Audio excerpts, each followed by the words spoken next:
வந்து பின் செல்வே எனக்காக சிலுவை சுமந்தீரே இயேசுவே என் இயேசுவே.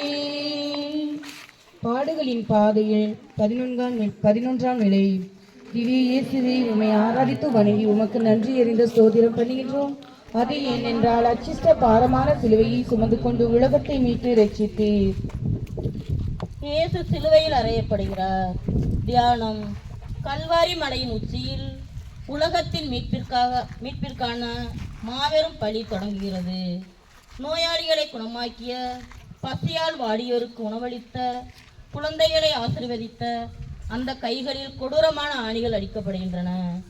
பாவிகளை தேடி ஊர் ஊராக அலைந்த பாதங்கள் மரத்தோடு சேர்த்து அறையப்படுகின்றன. ஒவ்வொரு சுத்தியல் அடியும் அவரது உடலை சின்னாபின்னமாக்குகிறது. எலும்புகள் நொறுங்குகின்றன.